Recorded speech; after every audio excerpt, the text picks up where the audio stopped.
Hello, my lovelies. It's Geraldine Ralph, also known as the Daycare Diva. And today I am going to share a few of the ideas that I have for my upcoming Zoom sessions with my kids this week. I've had a few other teachers say that they're kind of stuck. They don't know exactly what to do with their little ones, and they're feeling like they could use some inspiration. So I thought I would share a few things that I'm going to be doing with my kids and kind of my thought process behind what I'm doing. So as I've mentioned before, my Zoom sessions, Zoom teaching obviously is very new to me in my program.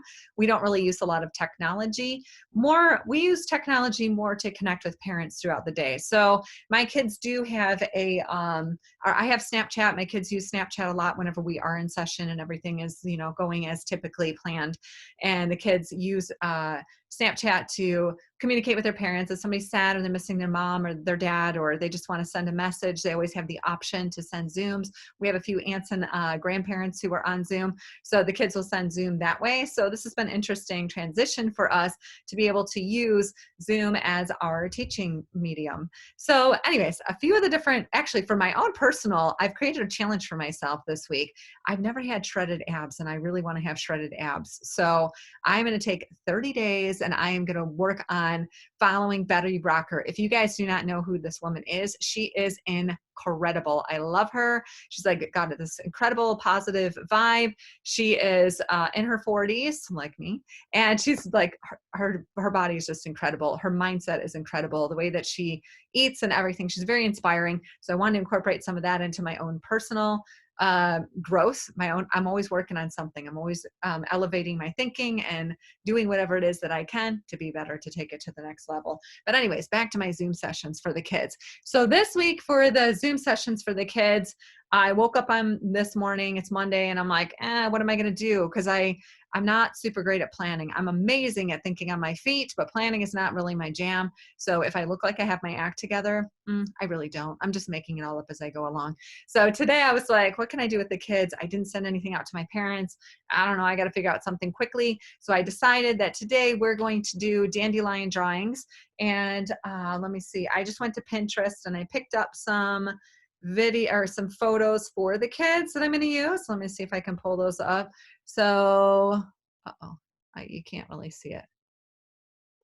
What's going on here? Oh, wait a minute. There we go. I just have to put it right in front of my face. So super, super simple drawings. So basically, if I do get my act together before the kids come or before I start my Zoom session, I wanted to go out and get some dandelions and do like an observational drawing. That is something that I do in my classroom to show kids how to make simple shapes and illustrate, model for them like how you could observe like the line of the stem and all the little lines to make, a dandelion head, or you can make a circle on the top and then the line. So we're just going to look at some very simple shapes to empower them and enable them to be able to creatively represent a dandelion.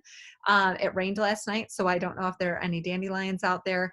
If there aren't any dandelions, that's okay. I can send this to my computer and I can do a screen share with the kids. Actually, no, come to think of it, this is how I teach, like on the fly teaching. So actually come to think of it, that's what I'm going to do. I'm just going to screen share because I don't think there are going to be any dandelions out there after the big rainstorm we had last night. So anyway, so we're going to do that one day. Then day number 2, which is Tuesday, I'm asking all my parents to cut out shapes. And then the kids will paint the shapes.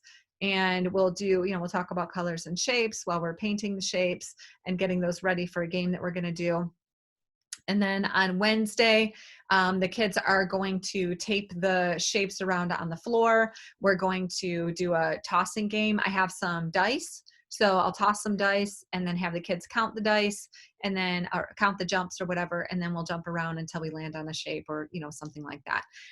Again, I like to incorporate the skills that I'm working on with the kids. So if it's learning to give and follow directions, learning how to how to move their body, getting their body up and moving, getting them engaged, just making it fun, giving them opportunities to stand up and speak. I like to be able to do that. Take turns giving directions. So we'll probably do some animal movements. Again, that's like really good for, developing all the muscles, developing the ability to listen and follow directions and confident speaking in a group.